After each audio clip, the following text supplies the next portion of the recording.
O que valorizamos hoje na luta contra o cancro? Este é o ponto de partida para a conferência virtual que levamos neste fim de tarde até si. No âmbito da iniciativa Uma Agenda para Combater o Cancro, por todos nós, para todos nós, o público organiza em parceria com a MSD Portugal a conferência A Voz da Sociedade Civil. Nesta, que é a terceira de 4 conferências, vamos falar durante a próxima hora do papel das associações doentes na luta contra o cancro, mas também do diagnóstico atempado e precoce, do acesso adequado ao tratamento, da inovação terapêutica e do papel dos cuidadores. Nesta luta, que é de todos, convidamo-lo a acompanhar este debate, para o qual eu estou muito bem acompanhada com 3 oradores. Hoje aqui as minhas estão em peso, então começo por dar as boas tardes à doutora Isabel Magalhães, presidente da Pulmonale, Associação Portuguesa de Luta contra o Cancro do Pulmão. Boa tarde, doutora Isabel. Bem-vinda. Cláudia, obrigada. O engenheiro Vítor Neves, presidente da Europa Colon Portugal, Associação de Apoio ao Doente com Cancro Digestivo. Muito boa tarde, engenheiro Vítor. Muito obrigado pelo convite. Obrigada por ter aderido e por estar aqui connosco. E a professora Ana Rita Góis, assim é que é docente da Escola Nacional de Saúde Pública, pertence à Universidade Nova de Lisboa. Boa tarde. Olá, boa tarde, muito obrigada pelo convite. Obrigada a todos por terem vindo. Nós vamos estar mais ou menos 1 hora e 15 no máximo aqui a conversar neste ambiente informal e que para nós já é uma rotina, não é? Já nos habituámos rapidamente a participar nestas iniciativas. E se calhar eu pegava mesmo por esta questão da pandemia. Vamos combinar que vamos tratar-nos pelo nome, na medida do possível. Acho que é mais difícil para mim do que para vós, mas vamos então tirar aqui os cargos e vamos criar aqui um ambiente mesmo de mesa redonda, como se estivéssemos em casa. Não, nós estamos em casa, mas como se estivéssemos pessoalmente, cada um nesta conferência em que estivéssemos pessoalmente, não sendo possível, vamos então, vou tentar aqui retirar os cargos, está bem? Vamos assumir aqui uma postura mais informal. Pode ser? Estamos todos de acordo? Claro que sim. Então, Isabel Magalhães, o que é que a pandemia... bem sabemos que a pandemia trouxe muitos desafios, mas considera que tem servido também para alertar para algumas situações relativamente ao cancro do pulmão, nomeadamente os diagnósticos tardios, que é sempre algo que vai sendo falado em relação ao cancro do pulmão? Quero também agradecer a oportunidade de poder partilhar o ponto de vista da Pulmonal sobre estas temáticas e relativamente à questão que coloca, acho que a pandemia tem sido vista sempre pelos aspectos negativos, mas não há dúvida que ela também nos traz uma grande oportunidade de podermos melhorar algumas coisas. E, desde logo, o tema da saúde, que era um tema tão distante para tanta população, passou a fazer parte do dia-a-dia de todos nós. E isto deve ser uma oportunidade que se deve desenvolver para o futuro. Passamos a ter uma maior consciência, passamos a ter, enquanto sociedade como um todo, uma maior consciência da importância que tem a saúde, que tem o desenvolvimento do conhecimento, uma quantidade de aspectos que normalmente passam ao lado na vida do cidadão comum e que nos devem convocar a todos. Naturalmente que o cancro do pulmão tem uma questão que já antes da pandemia já era um tema muito importante, que é a questão do diagnóstico ser feito por norma numa fase tardia, e essa situação piorou durante a pandemia, naturalmente, situação que nos preocupa. Mas não deixa de ser importante o facto de também haver mais alertas para esse fator, de ser um tema que se tem falado e que se tem tentado alertar as pessoas para a necessidade, no caso, por exemplo, e concreto do cancro do pulmão, para estarem atentos e não desvalorizarem um conjunto de sintomas que normalmente não são valorizados atempadamente e que resultam num diagnóstico feito numa fase tardia.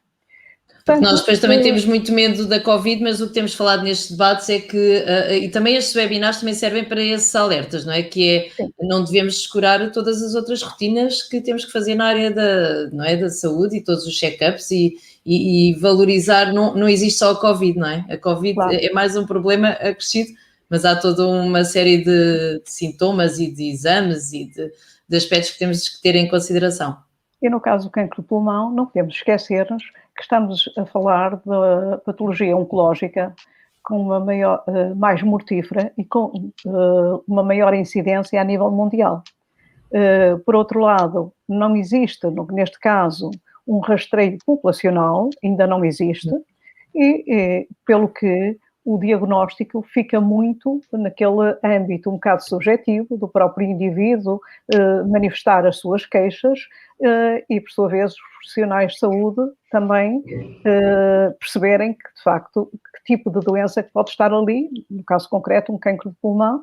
Porque os sintomas também são muito variados, não é? E confundem muito. No caso do cancro de pulmão é muito essa questão, não é? Os sintomas podem ser de múltiplas doenças, não é? Muito leves, podem ser muitas vezes sintomas que são confundidos com o agravar de sintomas de pessoas que fumam muito, porque sabemos também que o cancro do pulmão está muito associado ao tabagismo, sendo que também acho que todas as oportunidades são boas para deixar um alerta, que é que o cancro do pulmão, apesar de ser uma doença associada ao tabaco e haver uma causalidade na ordem dos 85%, 90%, não deixa também de afetar pessoas que não são fumadoras. E isto é importante porque ainda hoje há, em inquéritos que se fazem, se verifica que há pessoas que julgam que, não sendo fumadoras, não estão libertas a ter o cancro do pulmão.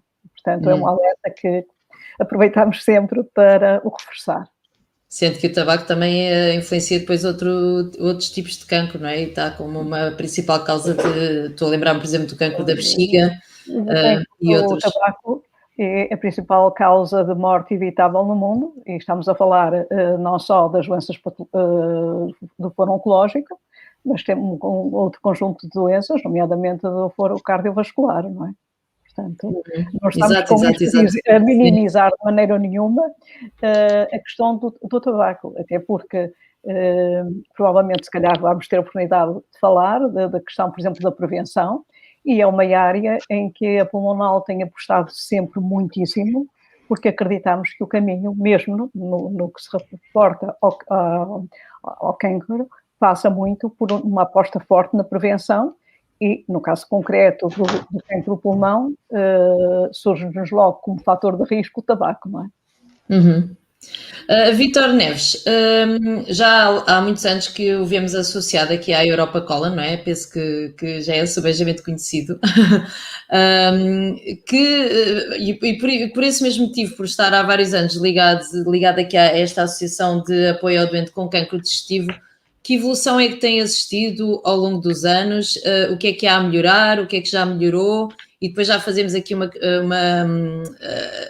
ponto de situação relativamente à pandemia, não é? Porque imagino que tenham recebido também ecos de alguns atrasos ou de situações que ficaram por tratar devido a esta situação que vivemos.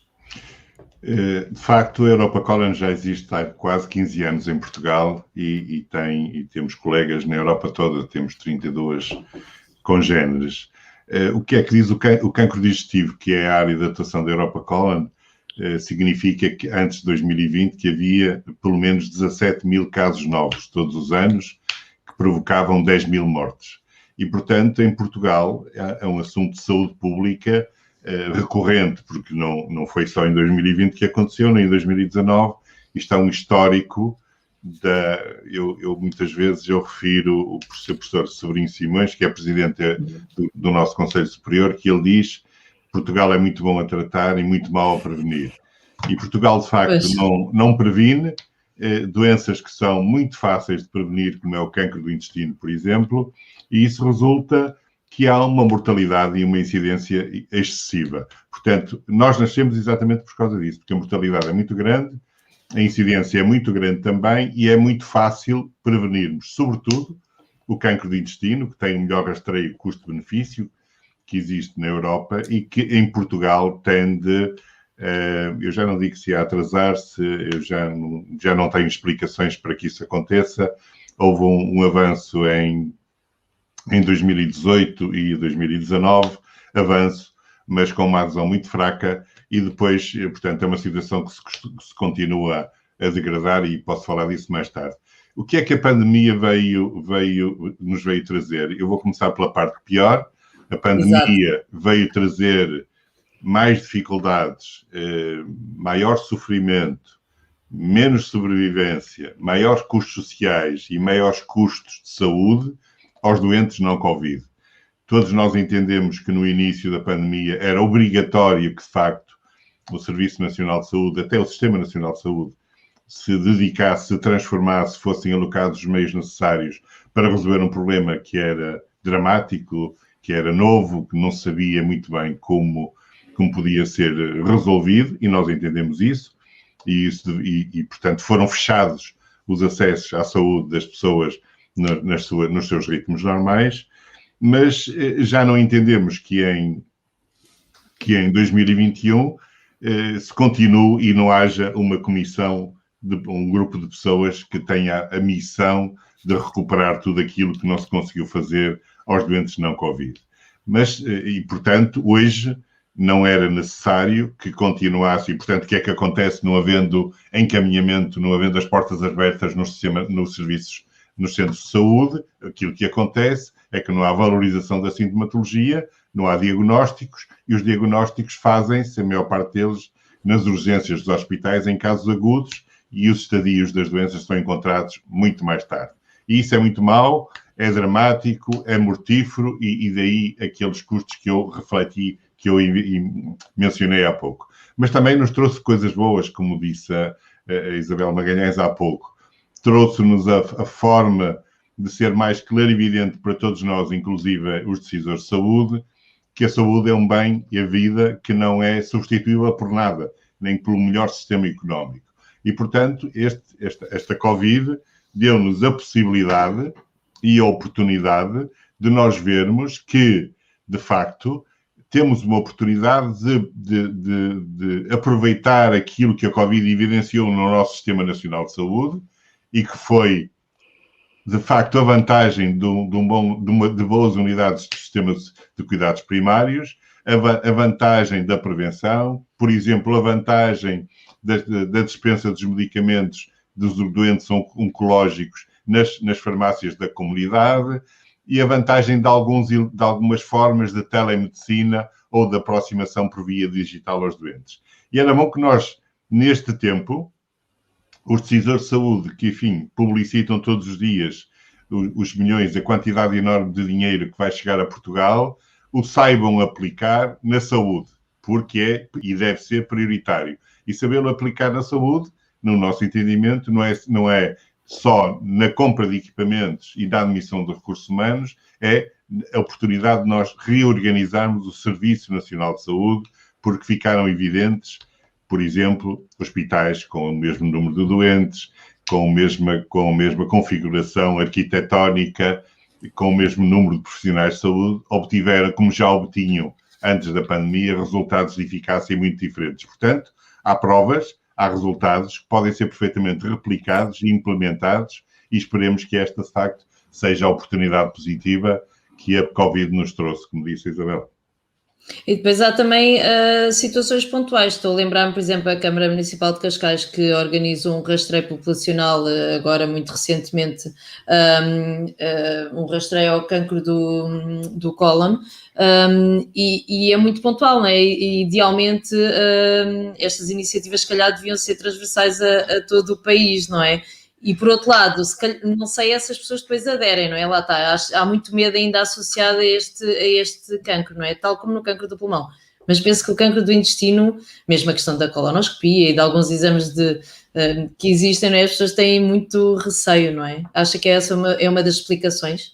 A Europa Colon também tem dado esses exemplos todos os anos. Há 7 anos que nós fazemos uma parceria com as farmácias Olão e este ano fizemos com o Cesarame na Madeira, em conjunto com a Liga, onde foram rastreados por rastreio oportunístico cerca de 400 pessoas na Madeira, com a garantia das colonoscopias nos 4% de positivos que aconteceram. E fizemos uma parceria também com as farmácias portuguesas e com a Fundação AGAs, aqui no continente, onde foram efetuados quase 4.500 testes, também de uma forma oportunística, com a colaboração das farmácias, e vamos encontrar algumas centenas de casos positivos. O que é que isso quis dizer? Quis dizer que a sociedade civil, quando as ações são bem organizadas, adere e, digamos, e aproxima-se e acolhe, sobretudo nas farmácias, que é um ponto de muita segurança e de muita credibilidade para os utentes, aquilo que as farmácias fazem, e esse é um dos atos que a Europa Colon faz e repete todos os anos.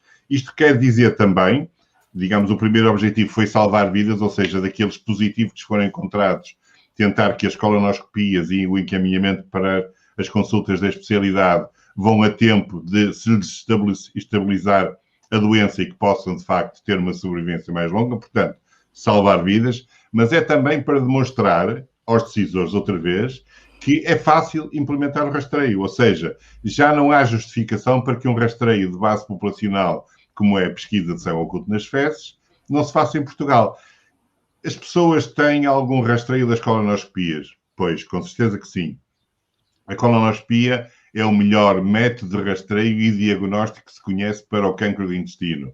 É a introdução de um tubo pelo ânus, em que o gastroenterologista vê o intestino todo e consegue ver se há lesões e até extrair alguns pólipos se eles existirem.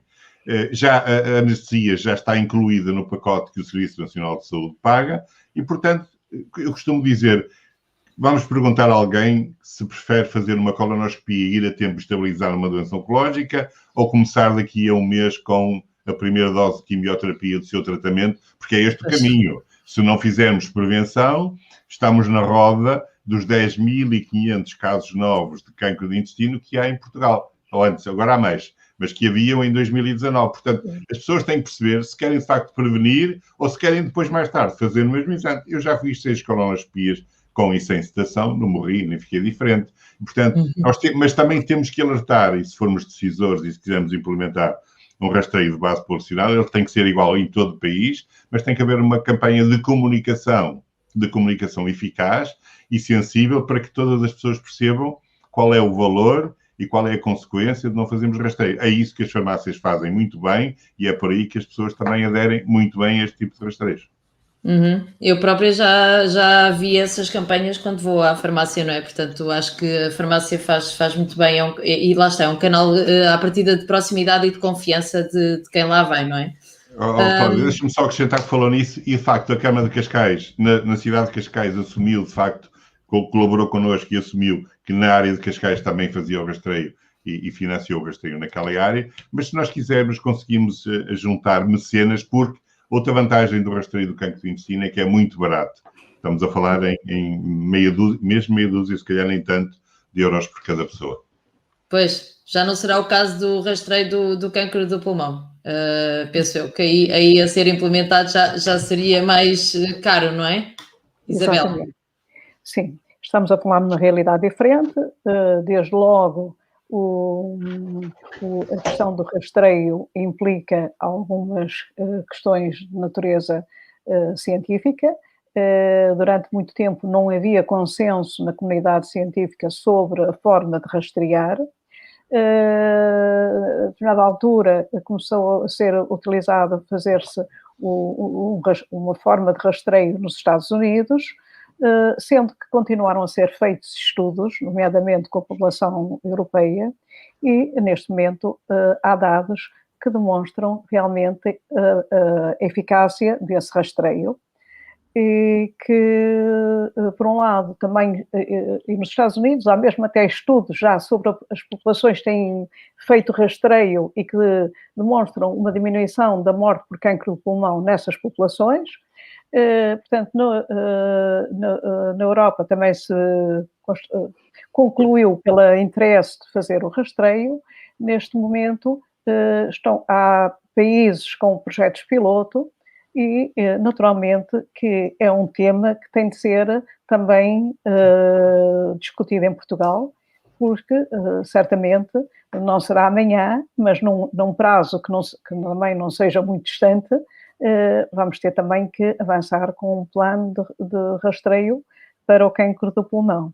É claro que aqui, portanto, havia uma questão fundamental, que era perceber exatamente quem era a população-alvo a quem se deveria dirigir esse rastreio, e depois há a questão económica que referiu, porque estamos a falar de um ataque de baixa dosagem, portanto, Já não tem o mesmo valor, não é? Exatamente, em termos de custos, não é exatamente, não é semelhante um rastreio como o da colon, não é?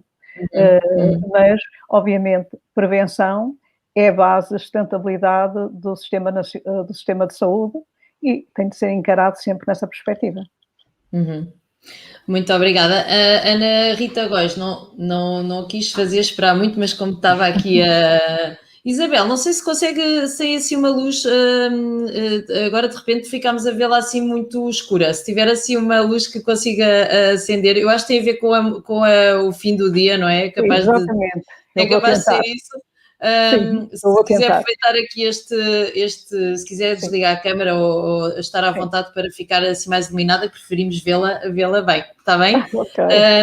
Ana Rita Góes, o que tivemos aqui a falar também tem muito a ver com a literacia em saúde e com capacitar os cidadãos precisamente para todas estas questões. A Escola Nacional de Saúde Pública faz também este trabalho e tem algumas iniciativas na área da literacia em saúde. O que é que nos pode destacar dos trabalhos que têm sido feitos na área do cancro? Olá, boa tarde.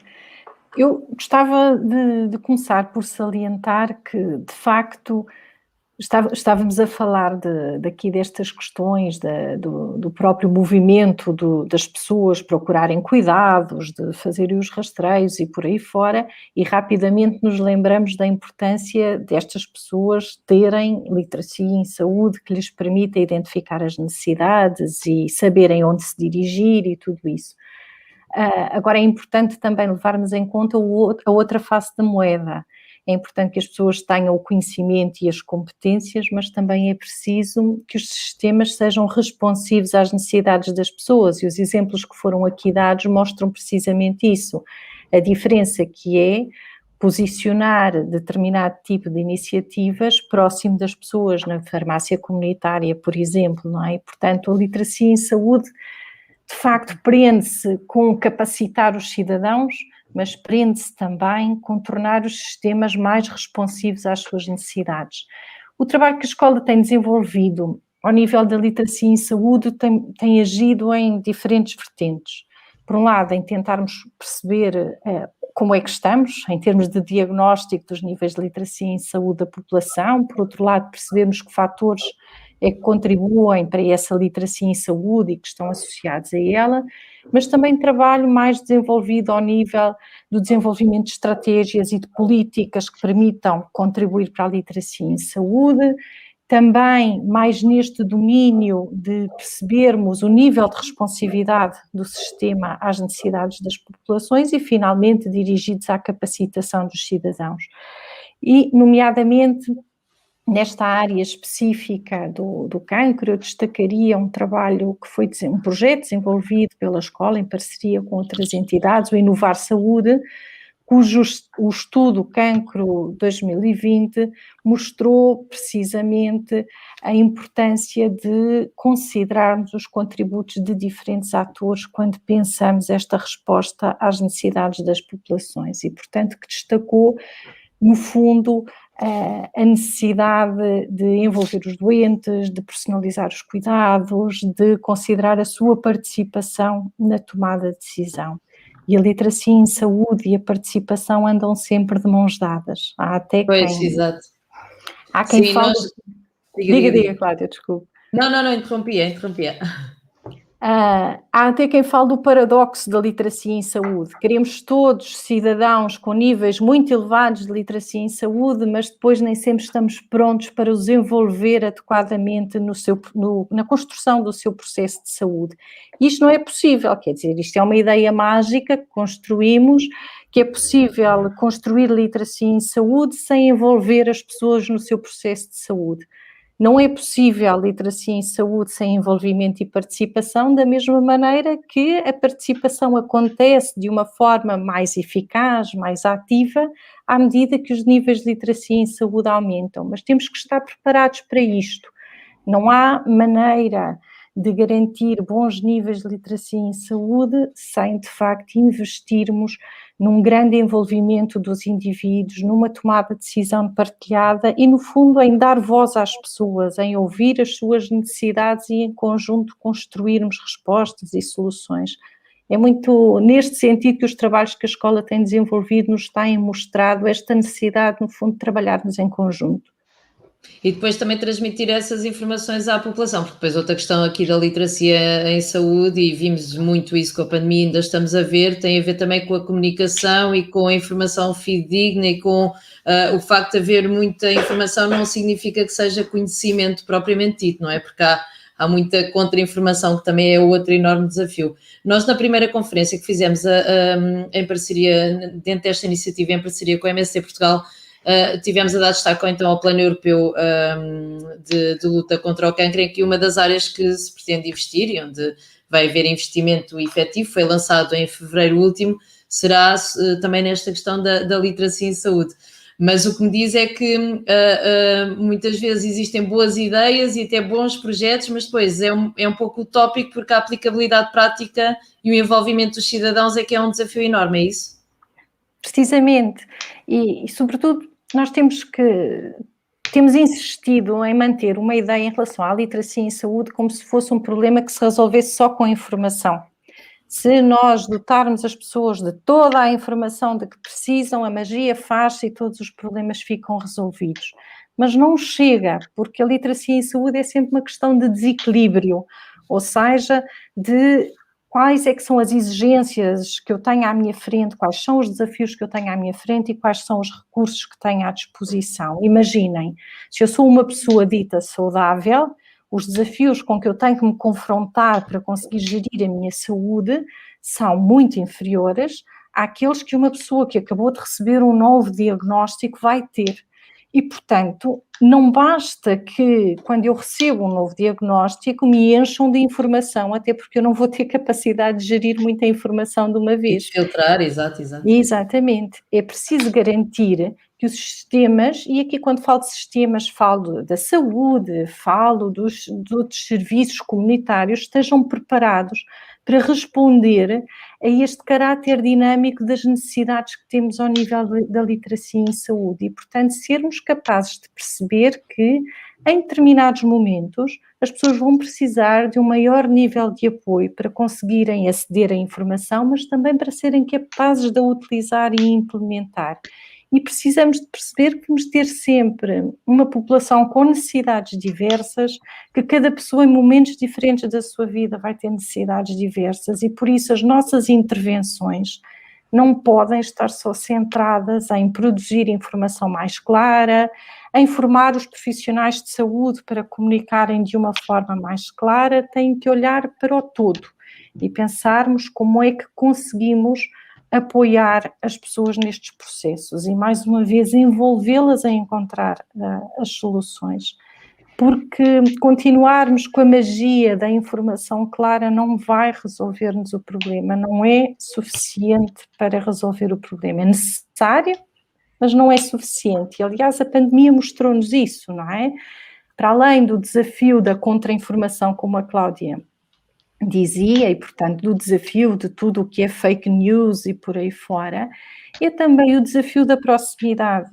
O termos grandes campanhas é um passo, mas não chega. A seguir é preciso que os contextos que estão mais próximos das pessoas estejam preparados para lhes dar respostas a necessidades que são necessidades do dia-a-dia e que são necessidades muito específicas e muito dinâmicas. Muito bem. Isabel, está perfeita agora a luz, está a ver? Está ótimo. Estas coisas acontecem aqui nestes Imagina. webinars e nestas conferências, tudo acontece. Portanto, está ótimo agora. E obrigada por ter saído assim da sua posição, mas estou aqui a fazer o papel do nosso técnico Ricardo, que devia estar a pensar o mesmo e assim eu já o facilitei. Nesta questão que a Ana Rita Góes estava a comentar, o papel das associações doentes, então fica claro, não é? E quando há um diagnóstico, eu penso que as associações são muito procuradas por pessoas que pela primeira vez tiveram o diagnóstico, se calhar ainda não tinham ouvido falar da associação, quer da Pulmonal, quer da Europa Colon, como outras. É um primeiro passo para receber informação fidedigna, correto? Exatamente, mas retomando aquilo que acabou por ser dito pela professora Ana Rita, e que me parece a maior relevância, deixe-me só acrescentar aqui algumas questões, e que têm a ver com a questão da literacia. A literacia, de facto, é um tema todos os dias falado, e às vezes não sabemos muito bem o que é que se está a falar quando se fala de literacia, porque uma coisa é literacia, outra coisa é ter cidadãos capacitados. Eu posso fazer muita informação e essa informação no final do dia não servir para nada ou servir por muito pouco, se eu não consigo capacitar as pessoas a que essa formação se dirija. E para que isso aconteça, há um conjunto de coisas que convergem para que aconteça ou não, desde logo a adequação até da linguagem aos nichos a quem se dirigem, enfim, mas também tem que haver uma certa receptividade do próprio, aqui neste caso da população, para estar atenta à mensagem que é transmitida, porque quando há uma passagem de mensagem, importa a forma como ela é transmitida e a forma como o receptor está preparado para a receber. E eu penso que importa também aqui reforçar uma questão que, de certo modo, eu já toquei há pouco na primeira intervenção, que é o facto de os cidadãos precisarem um bocadinho de refletir sobre algumas questões, nomeadamente a questão da saúde, porque o que acontece é que grande parte da população entende, por exemplo, que o problema da saúde não é um problema que lhes interesse muito, porque naquela fase da sua vida estão bem e perspectivam nos tempos futuros continuarem bem. Ora, nós sabemos que a vida é uma caminhada, que tem fases, todos nós passamos várias fases, e convém que estejamos preparados, e isto que eu estou a dizer relativamente à saúde, isto aplica-se a muitas outras coisas na vida, não é? É bom que estejamos preparados para as contingências e aquilo que vamos enfrentar. E, portanto, ter alguma abertura de espírito para apreender também alguma informação e procurar capacitar-se e pensar que a questão, por exemplo, da saúde é uma questão que vai afetar-nos a todos em qualquer momento, não é pensar que isto é um problema e agora, referindo-me ao não acontece só aos outros, não é? Não acontece só aos outros. Um outros. núcleo pequeno de pessoas que foram afetadas e, portanto, isto é um problema que não precisamos de refletir sobre ele. De facto, hoje em dia fala-se também muito na centralidade do doente, o doente como centro da decisão, mas isso não deixa de ser apenas uma frase desde o momento em que o doente não está capacitado. Não vale a pena dizer que o doente vai ser uma parte ativa no tratamento, vai perceber o que é que está a passar com ele, vai ajudar a tomar decisões, vai participar se o doente não tem esse tal conhecimento, essa tal capacitação. E, portanto, isso faz-se pela tal literacia que, em última instância, se espera que chegue aos cidadãos de uma forma efetiva e que resulte. Obviamente que a realidade mostra-nos aquilo que a Cláudia acaba de transmitir. Muitas pessoas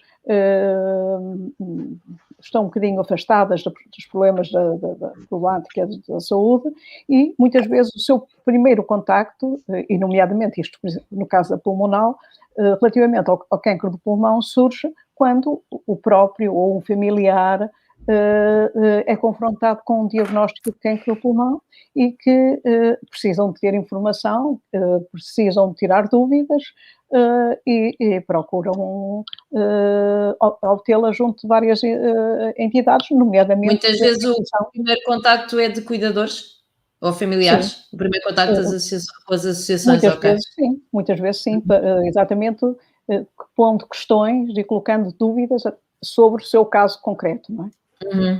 Sim, e é muito interessante o que disse, porque pressupõe-se que o doente também faça parte do processo e até da discussão do seu plano de tratamento, não é? Claro. Mas muitas vezes, se calhar, é difícil gerir a ansiedade e tudo o que se vive, por isso é que, pelo menos antes da pandemia, nestas doenças, os doentes são acompanhados, até porque muitas vezes nas consultas não apreendem tudo o que é suposto apreender, mas ainda há muito aquele pensamento, o do senhor doutor é que sabe, não é? Há muito essa questão de o que se defende ou o que me propuserem é aquilo que eu vou seguir e se calhar também existe essa dificuldade de questionar, é muito variável, não é? Também não se pode generalizar. Mas é suposto o doente, isto é tipo um contrato, não é? O médico sugere, mas o doente faz a sua parte, mas também pode fazer perguntas e discutir e tentar intervir na definição do seu plano terapêutico. Cláudia, isso para mim é mais do que evidente e vou dar também um exemplo de algo que aconteceu na pandemia e que mostra até em pequenos pormenores como isso é importante. Havia doentes que estavam a fazer tratamento, estavam em fase de tratamento e iam, por exemplo, uma vez por mês ao hospital fazer o seu tratamento no hospital de dia. Logo na primeira fase da pandemia, em muitas situações, esse procedimento foi alterado e o doente passou a fazer uma medicação através de comprimidos em sua casa, deixou de ir ao hospital. Passou a fazer a sua medicação em casa e, obviamente, que teria de estar alerta e o doente, o cuidador, por exemplo, para um conjunto de eventuais efeitos adversos, um conjunto de informação que ele até este momento nunca se preocupou, porque de facto o doente achava que ir ao hospital era a sua rotina durante aquele tempo que estava em tratamento. Pois, sim. Isto é um pequeno aspecto prático, um pequeno aspecto que parece que não tem relevância, mas que mostra, de facto, como as pessoas têm que ser agentes ativos na sua própria doença. Claro que isto levava a uma situação mais, enfim, a um nível de maior desenvolvimento, era suposto que os doentes percebessem qual é o seu processo de doença, quais são as alternativas que lhes são possíveis, ter uma participação ativa e não essa postura que refere e que infelizmente acontece muito de ficarem com aquela... portanto, sujeitos apenas à opinião do seu médico e isto sem qualquer desprimor para a qualidade dos nossos médicos, não é isso? Claro, não e é bem sei que também há doentes que ficam com imensa informação e que também procuram e que sabem imensos termos técnicos e tudo a partir do momento em que têm um diagnóstico e que são mesmo uma parte ativa da sua luta, não é? Sim. Do seu tratamento.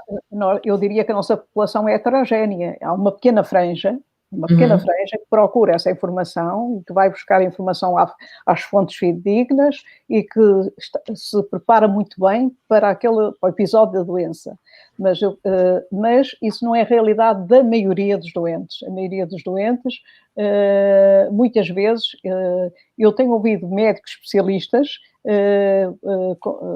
enfim, dizerem que às vezes tentam transmitir o plano de tratamento ao doente e aos familiares com algum pormenor e as pessoas nem querem saber.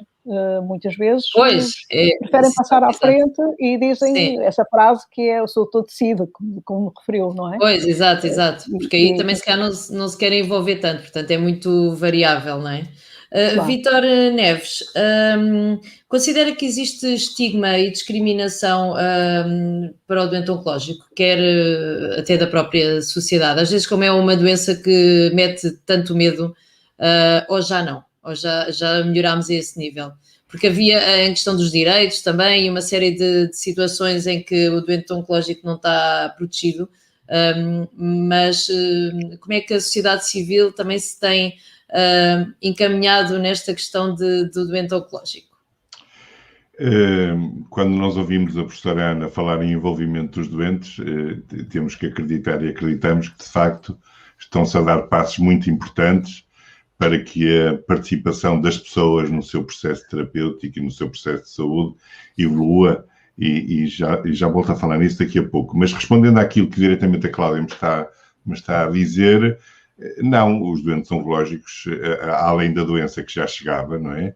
Como se costuma dizer cá no Norte, ainda estão desprotegidos. Basta nós sabermos, isso é público e tem sido até publicitado ultimamente, por exemplo, a obtenção de certificado, atestado de multiusos, que às vezes demora anos a conseguirem, a dificuldade de obterem um seguro de vida para comprarem, para ter uma habitação, para poderem viver e ter família como as outras pessoas, porque ninguém pede para ser doente oncológico, né? A doença oncológica é um ato fatídico que aparece a algumas pessoas.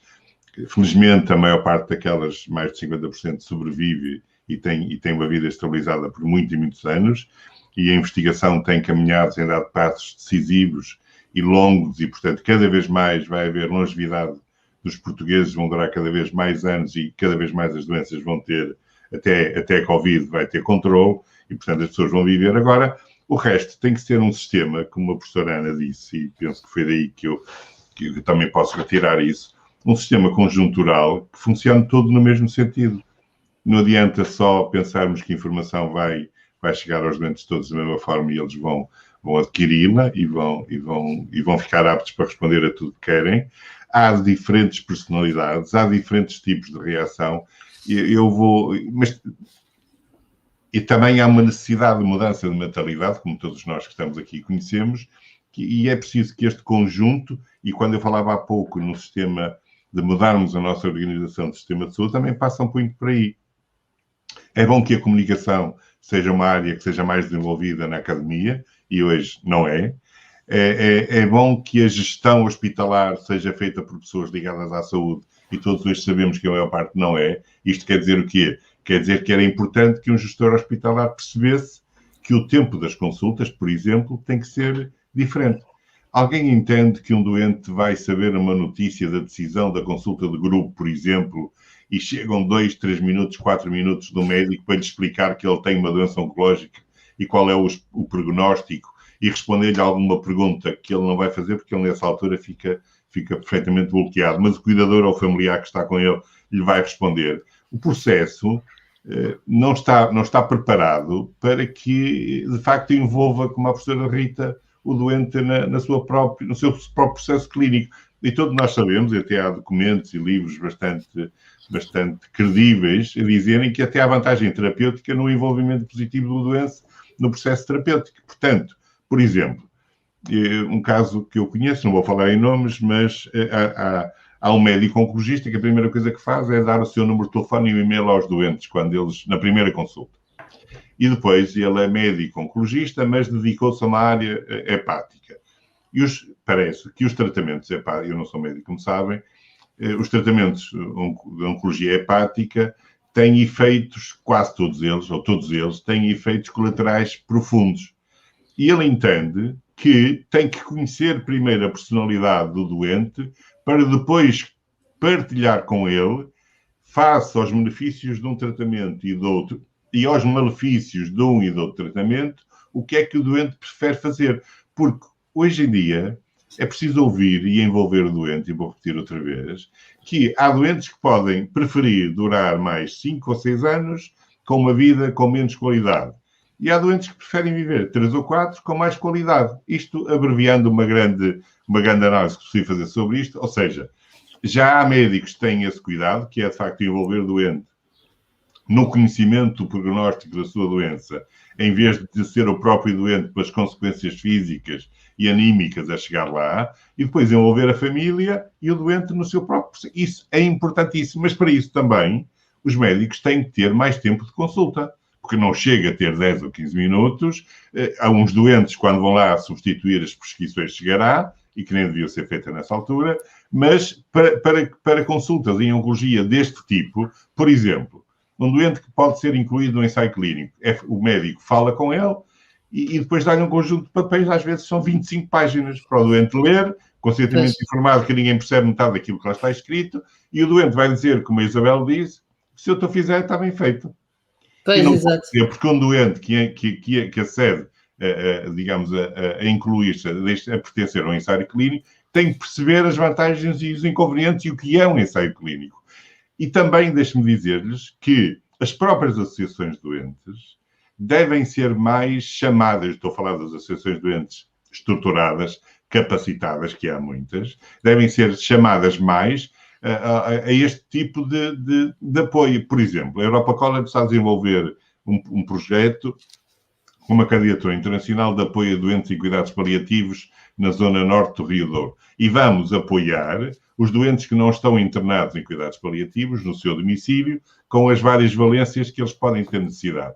Nós contamos que o sistema de saúde, e os cuidados de saúde, e os centros de saúde, nos encaminha, nos referenciam os doentes para nós irmos apoiar. Mas pode ser essa a maior dificuldade, que é que o Sistema Nacional de Saúde fecha-se, reconhece credibilidade das associações doentes. Nós, por exemplo, temos consultas de nutrição daqui a 3 dias disponíveis. Há pessoas que nos hospitais centrais têm consultas de nutrição 6 meses depois.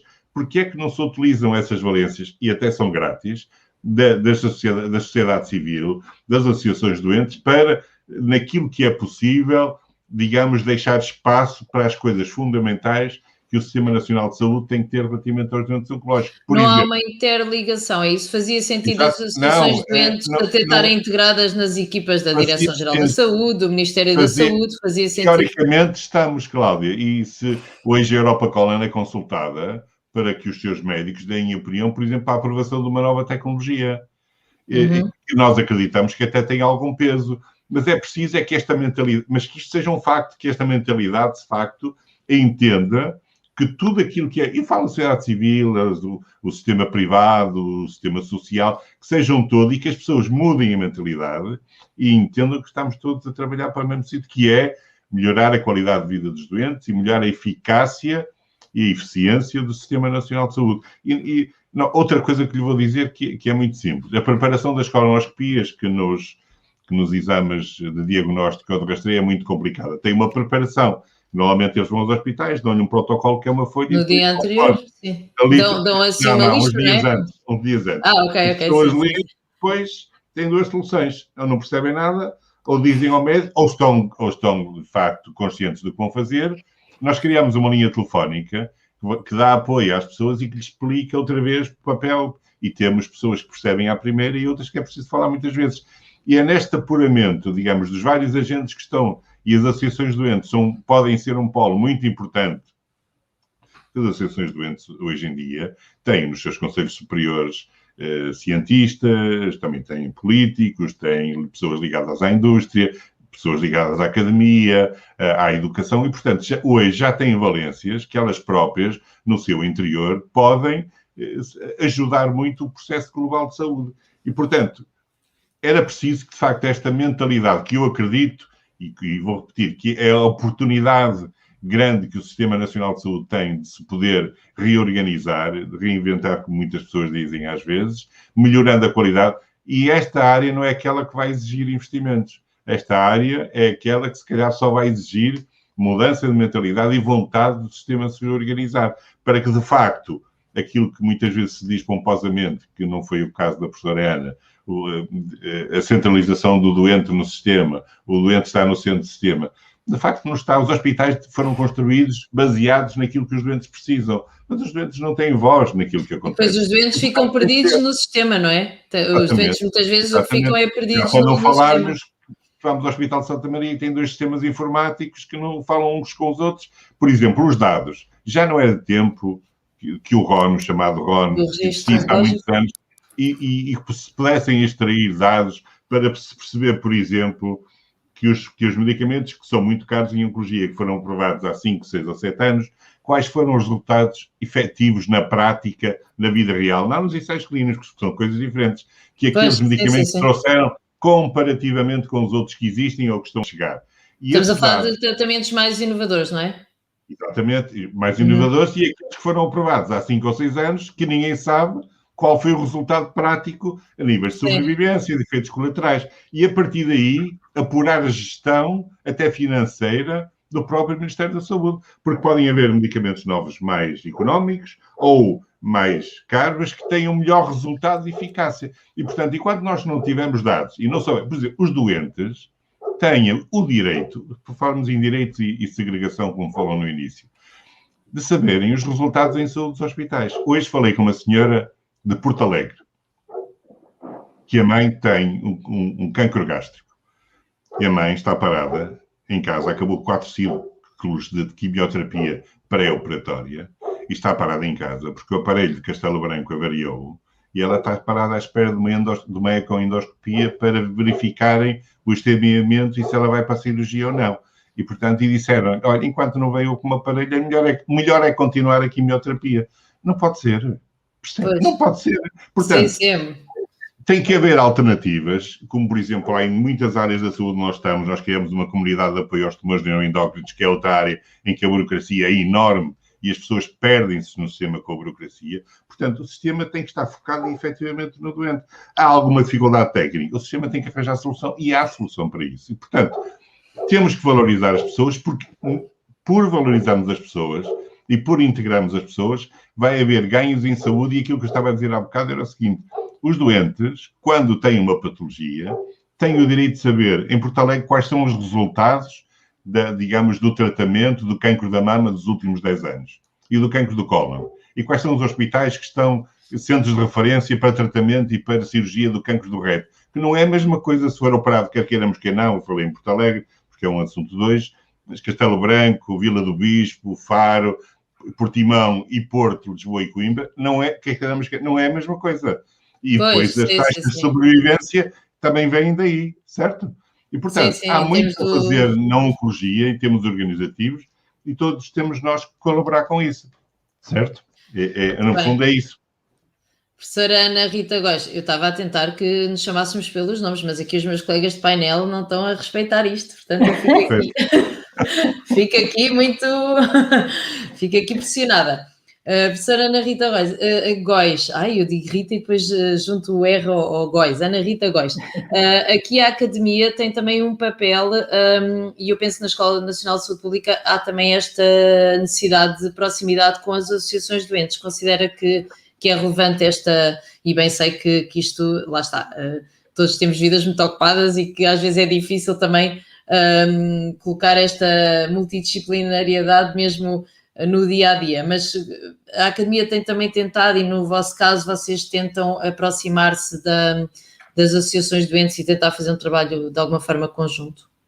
Não, isto é um movimento essencial, não é? Que claramente também tem sido uma preocupação na escola e em termos globais, se nós pensarmos este movimento entre a academia, as associações doentes, a sociedade civil, representa bem este esforço que precisamos fazer até ao nível da literacia em saúde, não é? Portanto, se aquilo que estamos a falar é de criarmos um contexto que promova políticas, que promova, no fundo, contextos que são favoráveis às necessidades da população em geral e dos doentes em particular, então precisamos de trabalhar em conjunto. Nós já percebemos que, claramente, a evidência já nos mostrou claramente que as mudanças ao nível político e estrutural têm maior probabilidade de acontecer em contextos em que as pessoas conseguem participar e conseguem desenvolver a ação coletiva.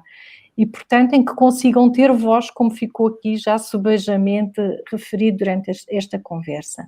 Ora, para as pessoas terem voz, também precisam ter o conhecimento e as competências necessárias para se fazerem ouvir.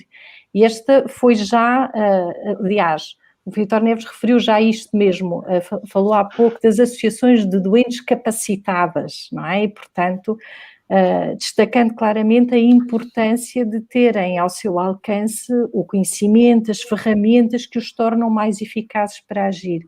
Esta tem sido uma preocupação da Escola Nacional de Saúde Pública, nomeadamente através do Programa de Formação Ativos pela Saúde, que construiu precisamente uma oferta dirigida às associações de doentes com o intuito de as capacitar para que consigam desenvolver competências e ferramentas que tornem a sua intervenção social mais efetiva. Na mesma linha, por exemplo, o projeto Incluir também procurou ter esta orientação para envolver os doentes e os seus representantes em processos do Infarmed. E, portanto, claramente este papel da academia também em ajudar as associações, os representantes dos doentes a desenvolverem competências, a terem ferramentas à sua disposição que permitam ter esta voz. Por outro lado, esta voz é uma voz mais relevante quando tem dados que fundamentam a sua ação, e ainda agora falávamos precisamente disto, não é? Da necessidade de ter evidência à disposição para ser possível defender os direitos dos doentes e tudo isso. Ora, o papel da academia é uma das missões da academia é produzir conhecimento que informa a ação, que informa o desenvolvimento de políticas. Só desta articulação mais próxima entre a academia e, nomeadamente, as associações de doentes, é que será possível nós desenvolvermos investigação que seja relevante para fundamentar a resposta às necessidades dos doentes e, portanto, também esta necessidade a este nível de trabalharmos em conjunto. A investigação também é outra área, não é? Que muitas vezes não evolui mais por falta de investimento, não é? Exatamente. Há investigações muito promissoras, não é? Em Portugal que às vezes precisam muito destes incentivos e nem sempre existe esse apoio, não é? É verdade que também precisamos claramente de olhar para isto como um todo e a necessidade de investir em determinado tipo de investigação que permita apoiar a decisão, apoiar o papel que cada um pode ter para melhorar a saúde. E em relação à investigação, eu gostava de deixar uma última nota, que é de facto esta necessidade também de a própria investigação refletir esta lógica de construirmos em conjunto, não é? E aquele modelo do investigador que chega e observa de forma objetiva os fenómenos e a seguir, com base no seu conhecimento científico, descobre as soluções fabulosas que vão servir para todas as circunstâncias, não é suficiente para responder a problemas complexos, a problemas dinâmicos e, portanto, precisamos também na investigação de adotar modelos mais participados de construção conjunta e, portanto, em conjunto, fazermos uma fotografia, que é uma fotografia mais informada pelas verdadeiras necessidades de quem vive os problemas e as situações e, por outro lado, no desenho das soluções, das intervenções, também garantir que estão ajustadas àquilo que é sentido como o mais importante, como o mais relevante, como o aceitável, como o acessível e, portanto, também a este nível da investigação a necessidade de fazermos em conjunto e da academia trabalhar com e não para, não é? E, portanto, mais uma vez, esta necessidade de olharmos para a resolução de problemas complexos como qualquer coisa que exige, de facto, a combinação de saberes, a combinação de experiências para conseguirmos melhores respostas.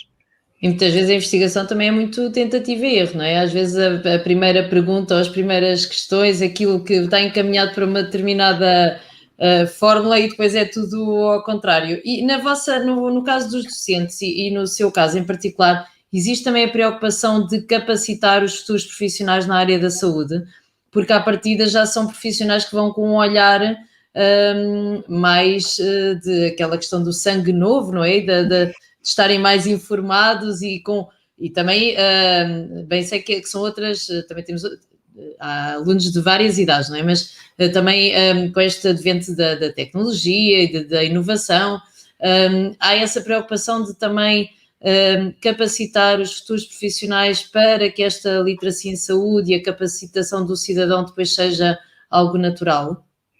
Claro que sim. A Escola Nacional de Saúde Pública tem uma realidade muito peculiar, não é? Porque nós somos uma escola de ensino pós-graduado e, portanto, os nossos alunos já têm algum tipo de graduação. Exatamente. E uma parte significativa dos nossos alunos são já profissionais de saúde. de qualquer forma, é uma preocupação da escola dotar todos os alunos que por lá passam de uma série de conhecimentos e competências que são transversais à saúde pública, e nomeadamente estes aspectos relacionados com a literacia em saúde, com a capacitação do cidadão, com a participação, são temas que procuram ser introduzidos de uma forma transversal na formação dos nossos alunos.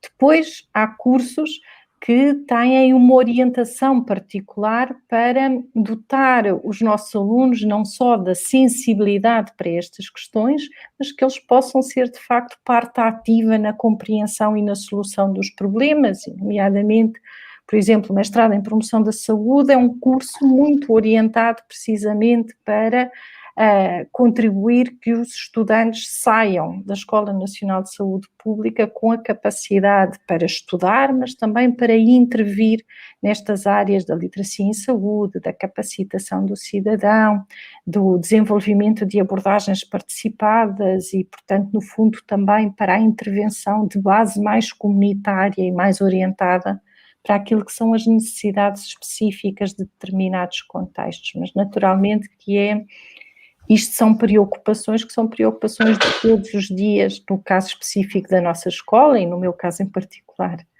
Também não têm tido mãos a medir aqui na pandemia, não é? Têm feito muitos estudos e o próprio barómetro, não é? Que vai avaliar a percepção dos cidadãos, não é? E que é uma ferramenta também importante e uma escola de saúde pública com uma pandemia em mãos tem aqui muitos desafios, não é? Para enfrentar. É verdade, tem sido um desafio muito intensivo, porque os recursos não aumentaram, as tarefas habituais continuam a ter que se concretizar, mas também sentimos que fazia parte da nossa missão contribuir para apoiar a decisão, para conseguirmos ter um retrato mais fidedigno daquilo que se está a passar, e uma pandemia não se traduz só nos números que dizem respeito aos novos casos, à severidade da doença e tudo isso, traduz-se também na forma como as pessoas estão a perceber o que lhes está a acontecer, os impactos que isto está a ter a outros níveis da vida da população e, portanto, também sentimos que era importante termos outro tipo de indicadores que nos ajudem a pensar o presente, mas também o futuro e, portanto, para nos prepararmos para resolver outras questões que esta pandemia nos vai deixar por muito tempo. Uhum. Que por exemplo, Isabel Magalhães, foram noticiadas, tivemos algumas notícias de casos particulares de pessoas que não tiveram acesso a alguns tratamentos ao nível da oncologia, julgo que não especificamente no cancro do pulmão, mas isto para contextualizar a questão de como é que vê o acesso aos tratamentos mais inovadores por parte dos doentes e se existe uma equidade ao nível do país, não é? Penso que depois o Vítor Neves também poderá querer acrescentar alguma nota, mas qual é que é a percepção da Pulmonal a este nível? Olha, deixe-me referir que no caso concreto dos doentes com cancro de pulmão, não me recordo de ter havido situações significativas em que houvesse reportes de não autorização de determinados tratamentos durante a pandemia. Tal também pode não ser bom sintoma, e eu vou explicar porquê, porque aquilo que nós retivemos durante a pandemia é que quem estava em tratamento, de certa maneira, com o tratamento adaptado, mas manteve o seu tratamento, o problema principal deu-se naqueles que ainda não tinham iniciado um tratamento. E o problema é um problema que se vai ver mais à frente e que já se está a ver neste momento com os diagnósticos que têm sido feitos, porque não houve referenciação através dos serviços de saúde primários, os próprios cidadãos atrasaram os seus diagnósticos e tudo isso levou a que aqueles casos que foram diagnosticados, na maioria dos casos, entraram pelas urgências dos hospitais. E entraram, muitas vezes, numa situação muito avançada, em que o doente, para além de estar num estadio muito avançado, também estava num estado geral muito debilitado e em que acabou por a opção ser ir diretamente para os cuidados, diria, paliativos, em que foi entendimento das equipas médicas que não seria de iniciar uma terapia mais agressiva, uma terapia, enfim. Ou seja, estão a chegar tarde, é isso? Estes doentes estão a chegar tarde. Muito tarde demais, não é? E provavelmente isto é algo que ainda vai continuar nos próximos tempos, porque não se vai, isto é uma situação que tem este lado pesado. E, portanto, se calhar nem se colocou essa questão pelos piores motivos, porque nem foi preciso aceder a essas terapias. De qualquer maneira, eu relativamente a isso, o que lhe posso dizer é que nós temos por exemplo, tempos de autorização superiores às melhores práticas no espaço europeu, porque nós, pelo UNAL, também integramos associações internacionais, nomeadamente a LUCE, que faz constantemente, periodicamente, estudos que avaliam, por exemplo, as novas terapêuticas nos vários países, e nós temos a percepção de qual é a nossa situação. Nós não somos dos países que temos um tempo de resposta mais rápido, mas também não somos dos piores, e penso que, apesar de tudo, enfim, houve uma certa evolução no sentido positivo. Vamos esquecer por momentos a pandemia. Sim. Relativamente ao acesso à equidade, é óbvio que não há equidade, não é equidade, e não é a mesma coisa um doente que se confronta com uma situação de cancro de pulmão no Alentejo, com um doente que se confronta no Porto. Ou no interior e nas zonas mais recônditas em comparação com os grandes centros urbanos, não é? Claro.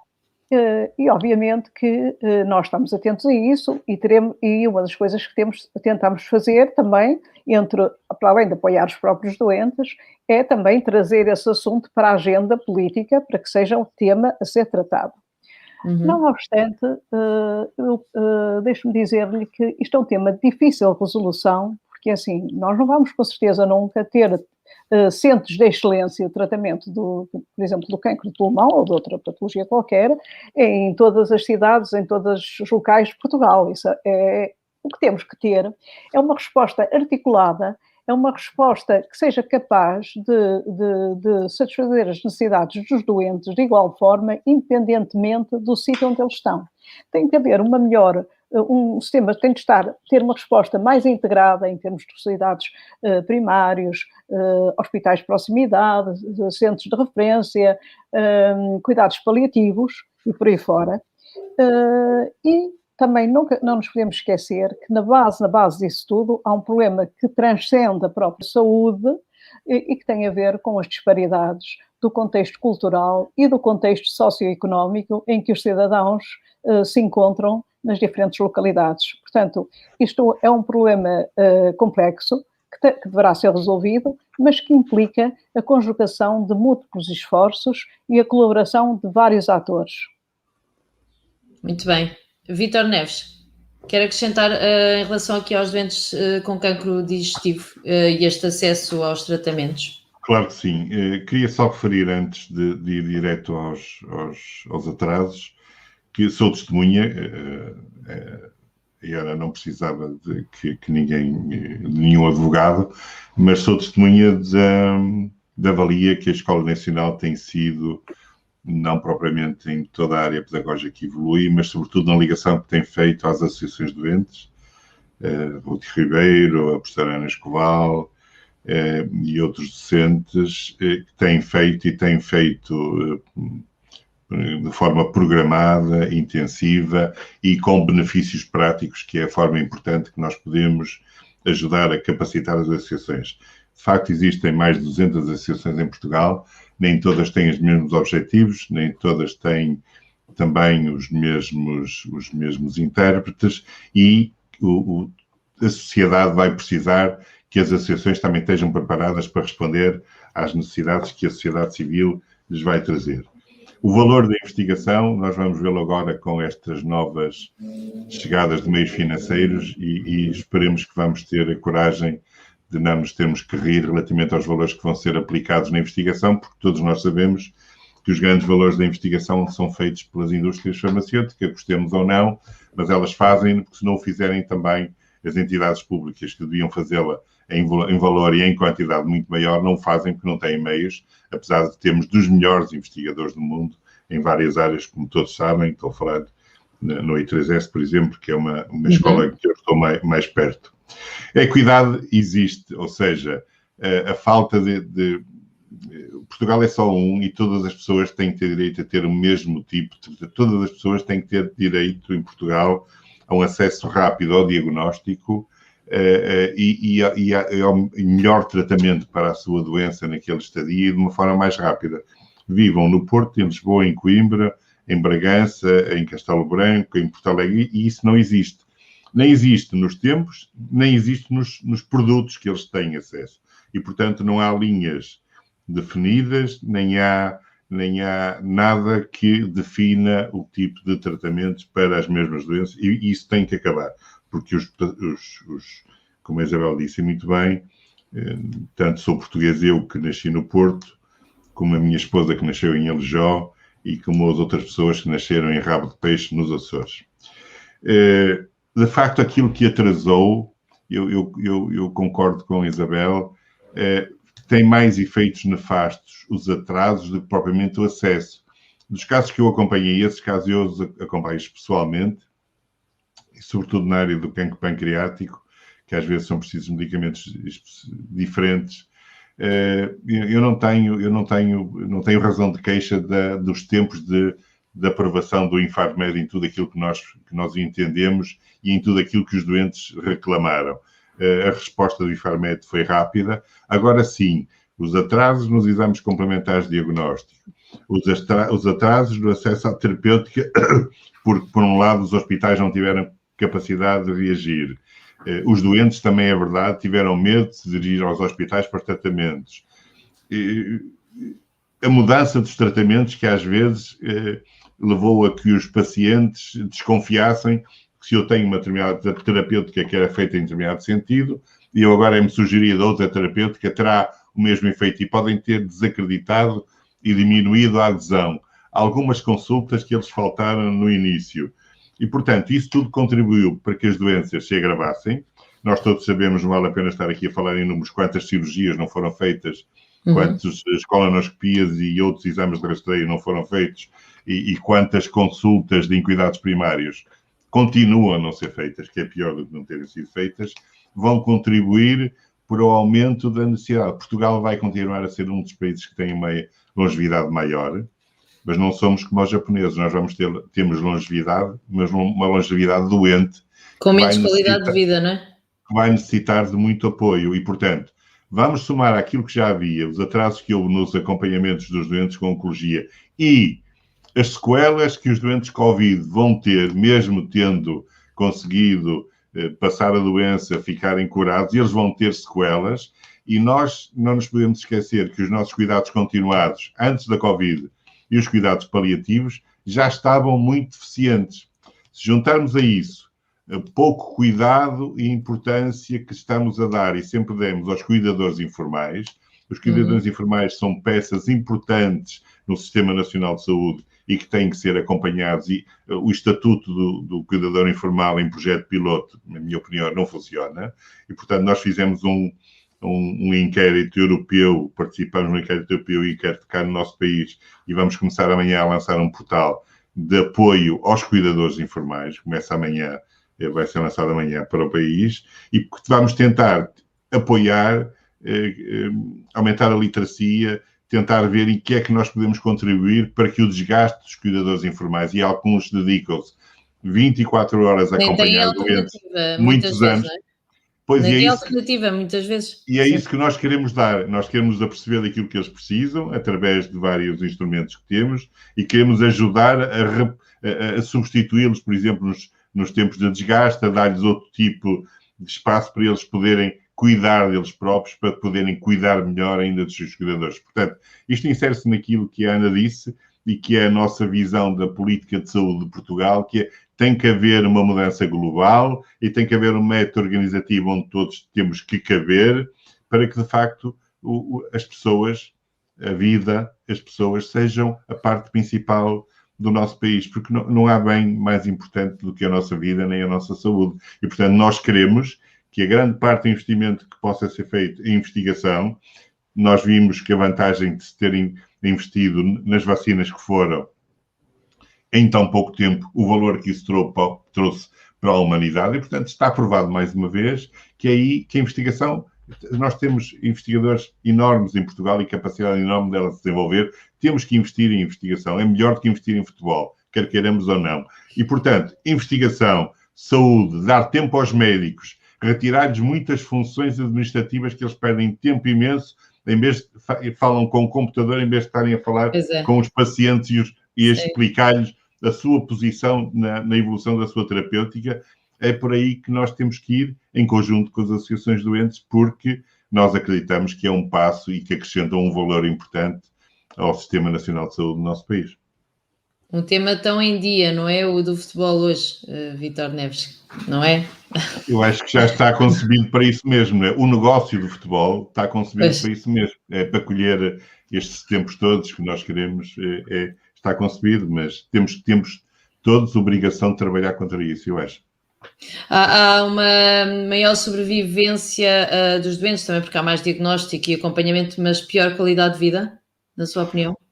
Há pior qualidade de vida porque não há um sistema que acompanhe os sobreviventes, por exemplo, das doenças oncológicas. Muitos deles querem voltar ao trabalho e não têm. Não é? Dava mais 2 horas, mas eu acabo já. Sim. Os sobreviventes que querem voltar ao seu local de trabalho não têm vantagens nem condições para o fazer. Outros que têm necessidades de cuidados separados não têm condições para os ter. Os centros de saúde não estão preparados e quase 1 ano e meio depois continuam fechados. E, portanto, o problema dos cuidados continuados e dos cuidados paliativos vai ser um problema gravíssimo na sociedade portuguesa a curto prazo e é urgente que se tomem medidas para que isto não se torne um problema, se calhar, mais grave, como já é o acompanhamento dos doentes oncológicos, um problema bem mais grave que as pandemias todas que possam tornar a vir por aí, não é? Mesmo a questão das juntas médicas, não é? Que já tinham alguns atrasos, então com a pandemia houve-se muitos ecos, não é? De atrasos nas juntas médicas e... Cláudia, nós publicamos isso hoje no nosso portal de Facebook, um comunicado do IPO do Porto, a legislação está feita, falta a regulamentação. E, portanto, a legislação está feita, falta a regulamentação e continuam as pessoas à espera 2 anos dos atestados multiusos, não é? Pronto.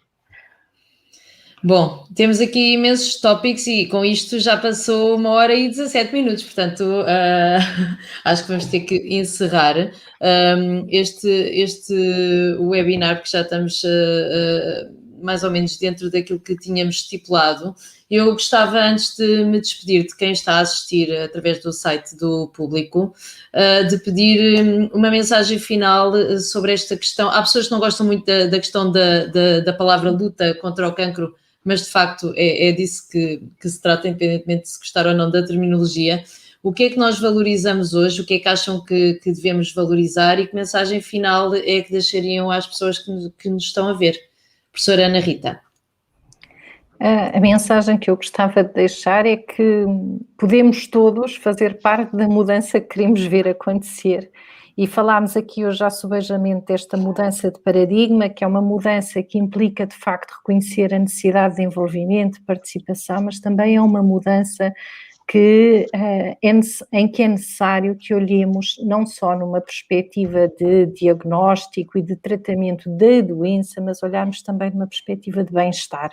E, portanto, olharmos para o que é que precisamos de construir para que as pessoas não só sobrevivam ou vivam mais tempo com estas condições, mas que vivam com qualidade de vida, sendo que qualidade de vida é uma coisa subjetiva e cada doente vai valorizar coisas diferentes. E por isso é preciso ouvi-los e envolvê-los. E por isso é a mensagem que eu gostava de deixar, que cada um procure ter este papel, que pode ser um papel para a mudança, seja reivindicando os seus direitos, seja, se é profissional de saúde, procurando as formas e lutando pela forma de poder contribuir para mudarmos esta forma de estar na saúde e mudarmos para o tipo de resultados para que olhamos, e não olhemos só para sobrevivência, olhemos também para bem-estar, para qualidade de vida. E de hoje para amanhã todos nós somos doentes ou cuidadores, não é? Nós achamos, não é? Até uma dada altura achamos todos que não nos acontece até que nos toca mesmo à porta, não é? Isabel Magalhães, uma mensagem final. Eu gostaria de dirigir a mensagem à população em geral e particularmente aos doentes de cancro do pulmão e relativamente a esta patologia muito concreta, em que, apesar de todas as dificuldades e de tudo que ficou aqui bem patente ao longo desta hora e meia, apesar de tudo isso, não posso deixar de registar que os últimos anos têm sido anos de esperança para estes doentes, porque o desenvolvimento do conhecimento, as novas abordagens de tratamento têm sido bastantes e as perspectivas para quem enfrenta um diagnóstico é bastante diferente daquela que era há meia dúzia de anos atrás, ou recuando aos 10 anos, é uma diferença significativa. Portanto, acho que gostaria de deixar essa mensagem de esperança e gostava também de apelar a que toda a gente procure aproveitar realmente esta oportunidade que também foi aqui hoje referida por todos, esta oportunidade de mudança, esta oportunidade de haver, enfim, o encarar do problema da saúde de uma forma diferente, e que de facto se venha a traduzir nessa tal melhor qualidade de vida que todos ansiamos. Obrigada. Vítor Neves. Antes de referir a mensagem final, eu esqueci-me de referir um dado que tem sido importante nos últimos tempos e que não tem tido a atenção necessária. As visitas continuam bloqueadas nos hospitais oncológicos e as pessoas que estão internadas há muito tempo, há alguns meses, sem verem os familiares, estão a ter danos mentais, às vezes superiores. É dramático, não é? Bem sei que há enfermeiros que fazem, que ultrapassam as suas funções e que sempre que podem fazem videochamadas e tentam que a família esteja mais próxima, e também há que dar essa palavra aos profissionais de saúde que muitas vezes ultrapassam mesmo aquilo que lhes é pedido e a sua função. Mas é dramático, essa distância, não é muito difícil. É muito importante e ainda bem que o fazem, e é de louvar, faz parte do grande livro das capacidades e das apetências que os enfermeiros têm. E da humanização dos serviços, não é? Sim, da humanização dos serviços. Exatamente, porque eles estão horas seguidas com os doentes e conhecem-nos melhor que ninguém, ainda bem que sim.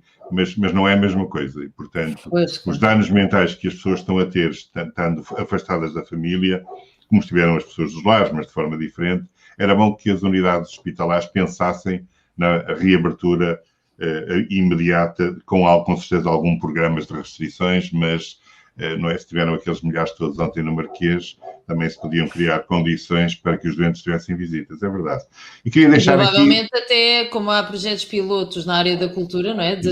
Um teste negativo, eu julgo que os familiares e os cuidadores serão os primeiros a querer fazer um teste, se fosse o caso, para não poderem se importa nada, como nós é? Quando vamos a um meio qualquer de comunicação social, o fazemos, normalmente, claro. Penso que isso agora já é norma.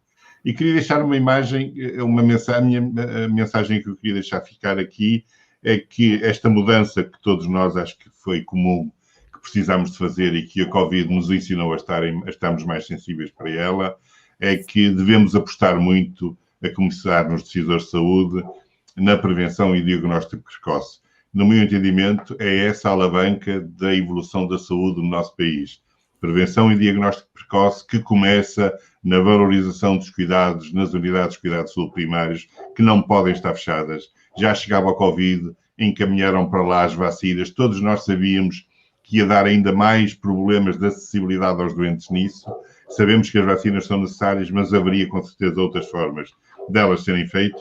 Os centros de saúde têm que abrir, os sintomas têm que ser valorizados pelos médicos, as ações preventivas têm que começar a ser feitas, os diagnósticos precoces também, e a educação nas escolas tem que ter grande preponderância, a prevenção, o fumar, como a Isabel disse muito bem, o exercício físico, uma alimentação saudável. E esse é o caminho grande da saúde dos portugueses. E acreditem que o investimento que se fizer aí é muito mais baixo do que aquele que se gasta em quimioterapia e outro tipo de produtos que se gastam milhões. Portanto, nós temos que perceber todos, e temos todos que ser agentes, todos nós, de não nos cansarmos neste tipo de diálogo que temos, e já somos muitos, de que este é o caminho que os portugueses querem para a sua vida futura. É qualidade de vida. Não querem só sobrevivência, querem qualidade de vida associada a uma sobrevivência quanto maior, melhor. Muito obrigada. Eu começo por agradecer a participação dos 3 oradores, esta conversa simpática e séria, mas em que se falou de diagnóstico precoce, de prevenção, de literacia para a saúde, de tratamentos, de acesso aos tratamentos, do impacto da pandemia também na questão da luta contra o cancro e da necessidade de mudança e de haver uma voz coletiva, não é? Que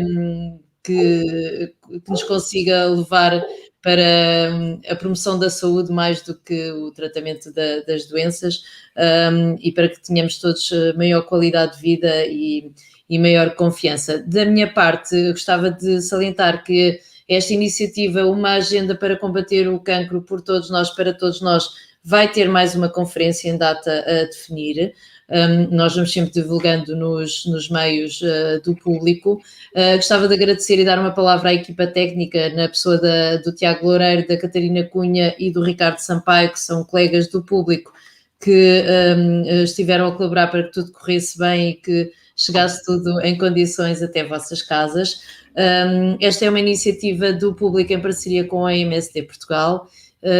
E desejar-vos uma boa tarde, desejar-vos que corra tudo bem e que quando estava a ouvir as vossas mensagens, estava a pensar que realmente este tipo de iniciativas também vai sendo cada vez mais importante nesta questão de partilhar pelo menos informação fidedigna e informação séria e correta. Pelo menos tentamos que esse papel seja de alguma forma feito e tentamos que passar o maior conhecimento com pessoas que realmente sabem daquilo que estão a falar e levar até vós. Um resto de boa tarde e uma boa semana a todos e muito obrigada. Até à próxima.